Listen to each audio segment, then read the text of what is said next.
What's up YouTube? It's Samara, and if you are new to this channel, welcome to the channel where you get some more of that world, get it, some more of that world.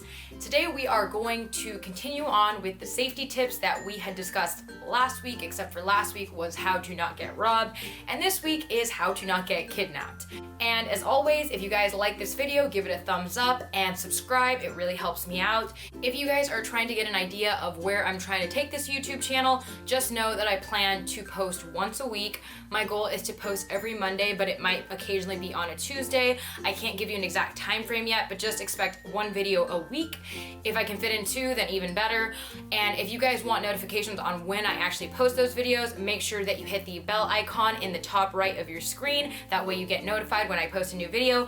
And you can also follow my Instagram, which I'll leave in the description. And I also post on there when I post new YouTube videos.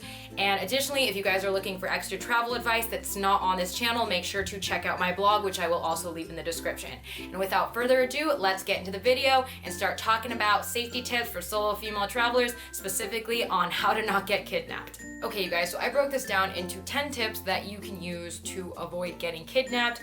Now, I do want to give a disclaimer. This is not a guarantee that nothing bad will happen to you, but I've met plenty of people who have traveled that nothing bad ever happened to. I traveled for 9.5 months and I only had one sketchy thing happen to me, and obviously I'm still okay. But you know, this isn't to scare you. I'm not trying to freak anyone out. I'm not trying to discourage you from traveling. I'm just saying travel smart and stay safe. So number one is to listen to your intuition. I know this is seems pretty simple enough, but I think so many people don't listen to their intuition. If there is something inside of you that's telling you that something feels off or someone feels off, listen to that, because not everyone you meet on your journey or on your travels is going to have your best interest at heart. So just follow your intuition. If something feels wrong, don't do it, don't go there. Just stick to listening to what feels good for you. There's a reason why you have that intuition and why you have that gut feeling in your stomach that something is off, okay? So just listen to that, and that in itself will help you a lot. Number two is to research the place that you're going to and know where the safe areas are and where the non-safe areas are. To give you an example, what I mean is, like, for instance, in LA, you wouldn't want to go to Compton. It's pretty dangerous there. There's a higher crime rate there. That's not a place that most people go when they're traveling. And same thing in Rio de Janeiro. My sister was there for study abroad. One of the things that she had told me is that the favelas is very dangerous there. You don't want to be walking around in the favelas because anything bad can happen. And that's not just about getting kidnapped. You can get robbed. I mean, multiple bad things can happen if you're just walking around the favelas. So if you want to avoid bad things happening in general, just research where the safe areas are of a city and the non-safe areas, and avoid going to the non-safe areas. And number three is to try to stay in hostels with female owners or Airbnbs with female owners. I know you might not be able to see that right off the bat, but if you email the hostel, you can find out who the owner is. The reason why I'm saying this is that usually when you hear about bad things happening to female travelers, it's some security guard in a hostel that was owned by a man, or maybe it's even the owner of a hostel that was a man. Okay, I'm not gonna say that it's always men that are killing women, but usually that's what you're seeing on the news. So if you want to minimize that risk, try to stay in hostels with female owners. That's not always gonna be possible, and to be honest, I didn't always do that, but if you wanna stay as safe as possible, that's probably your best bet. So, you know, you can try to research that. Number four is what I actually discussed in a previous video on overcoming fears of solo travel as a woman, and I was saying that you should learn self-defense. Now, if someone comes up to you with a gun or a knife, obviously the self-defense is going to have a limited ability to protect you, but there are self-defenses that do teach you how to deal with knife attacks. So you actually can learn how to defend yourself against knife attacks. And also, there's not a guarantee that every person who comes up to you that tries to kidnap you or do something bad is even going to have a weapon. And that's why I recommend doing self-defense, because even though you can't guarantee that someone who tries to kidnap you doesn't have a knife or a gun, there's also a possibility that they might not, and then knowing that self-defense could ultimately save your life, you know? So it's better to know it than not know it, is the way that I look at it. Number 5 is to let your family know where you're going. I know this seems like a given, but I don't just mean let them know like, hey, I'm gonna be in Thailand in this specific city. I mean, if you're going somewhere and something feels off or someone feels sketchy and you're in a certain situation, maybe you're at a bar or whatever it is, it really doesn't matter. Wherever you're at, if something feels off, nowadays you can send your location to people. There were specific times on my travels where I felt like something was off or I was with off people, and so I would just go on my WhatsApp and send my location to my mom and my sister, because I thought if anything bad happens to me, I at least want people to know where I was, right? So they can track that person down.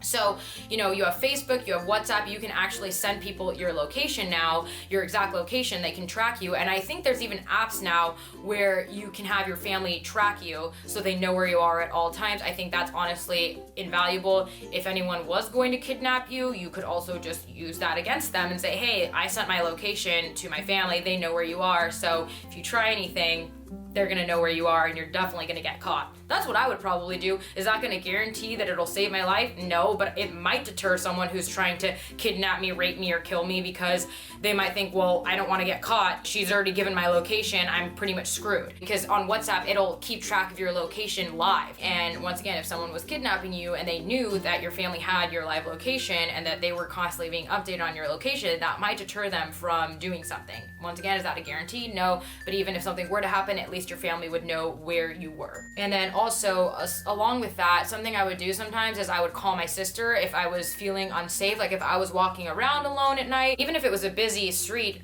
I would still call my sister if I felt like something was off, even during the day. If something felt off for me, I would call my sister and be on the phone with her, because number one, it would probably make me look more like a local and less like a tourist. Like, oh, she's able to call people on her phone, so, maybe she's talking to her family that lives here. And also number two, people are going to know that I'm on the phone with someone, so if anything happens, there will be proof on the other line to that person that something happened, because they'll hear me scream or whatever. It's just to try to deflect attention from you as a target. You being on the phone does kind of, in a way, make you less of a target, because the kidnapper might think, well, she's on the phone, if I kidnap her, someone's going to know she got kidnapped, and that's not going to give me as much time to escape.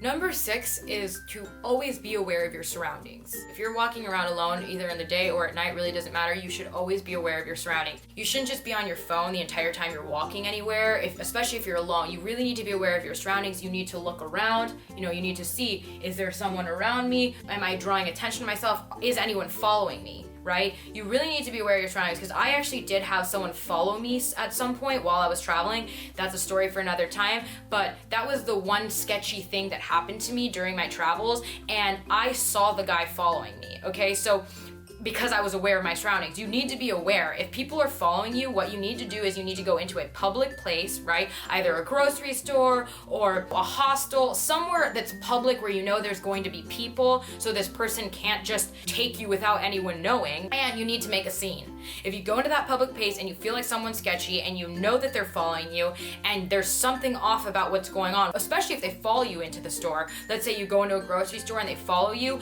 tell the person who works there, hey, I feel like this guy might be following me. Can I stay with you? Will you be willing to call the police for me if this guy doesn't leave? That kind of thing. You need to make a scene and let that person know that you are not just going to accept them following you and stalking you and thinking that they can get away with that, right? So make sure you're aware of your surroundings. If someone is following you, go into a public place and make a scene, okay? Because if you're making a scene, that person doesn't want to get caught, they're going to leave. And that's essentially what happened to me. Once again, I'll give you guys more details on that in a future video. Number 7 is something you've probably heard before, but don't ever leave your drinks unattended, because if you leave them unattended, you're putting them at risk to get spiked. And if they get spiked, then you're really screwed, because then someone can kidnap you very easily or, rape you or whatever it is. And you also need to watch the bartenders pour your drinks, because that's another thing that can happen. Even bartenders can spike your drinks, so watch your drinks be poured by bartenders. And in general, if you're going out to drink, you don't want to be so drunk that you don't know what's going on. I'm not going to say I've never had that happen to me, but it is important to make sure that you don't drink too much so that you can be aware of what's going on. The couple of times that it did happen to me where I drank too much was in Thailand, and that's because there the drinks are very strong, a lot stronger than I am used to or that I was used to, and so it was hard for me to tell where my limits were because I would drink the same amount that I would drink in the US and then be significantly more intoxicated. And I also don't even know what they put in the drinks, if it's actually alcohol, so just be careful when you're in Thailand. Number 8 is don't walk alone at night. There are exceptions to this rule, and I have said that before in previous videos. When I was in South Korea, I would walk around alone at night, even though I am a woman and I was alone, because there it's pretty common. It's also very safe there. Nothing ever happened to me. And I also did that in Berlin because I had been told that in Berlin a lot of local women there also walk around alone at night, and I did see it happen. It wasn't as weird. So, nothing ever happened to me. But overall, you don't really want to be walking around alone at night. And if you are going to be walking around alone at night, even if it is a city that is considered safer, just know that you are taking a risk. So if you don't want to take that risk, avoid walking around alone at night. If you don't want to walk around alone at night and you want to go somewhere, try to make friends at your hostel or your hotel or whatever it is. And that way you don't ever really have to be alone.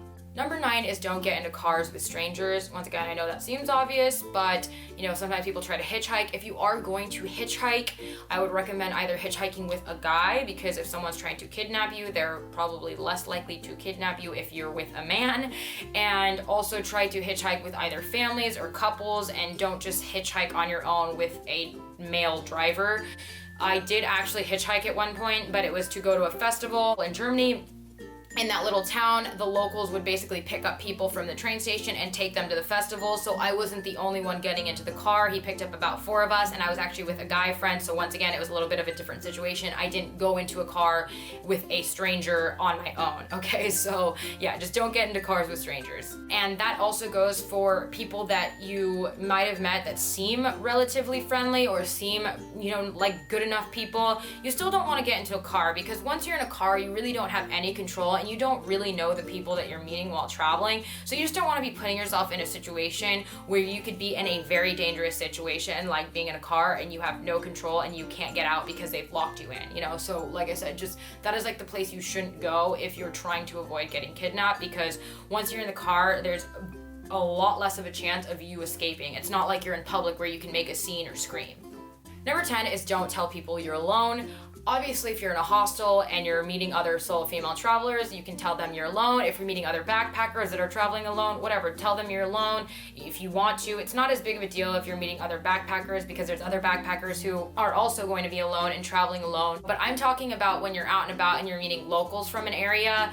Be cautious about who you tell that you're traveling alone to, because I did have that while I was traveling. Occasionally I would have locals see me and they would know that I'm a tourist, and they would ask me, are you traveling alone? And I hated getting that question because it was typically from men asking me, and I just didn't understand why they felt the need to ask me that, or why they needed to know if I was alone. For me, that's a red flag. If you're asking me if I'm traveling alone, I'm gonna be like, well, why do you want to know?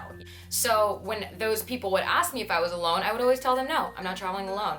Right now, I just left my hostel. My friends are back at the hostel. They were just tired. I decided to do some exploring on my own, but they're waiting for me back at the hostel. Or I would tell them, oh no, my boyfriend's back at the hostel. I'm just, on my own right now because I wanted to explore and he was tired. Whatever it is, do not tell them that you're alone.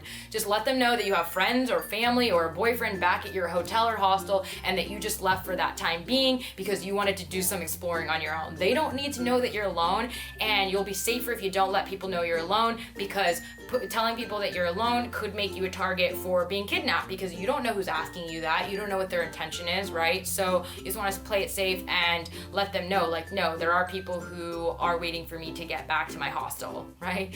So yeah. Anyways, that is all that I have for you guys. Hopefully you guys like those tips. If you like this video, give it a thumbs up. As always, subscribe and leave a comment in the comment section letting me know what your favorite tip was and if these tips helped you out. And I will catch you guys in the next video. Peace.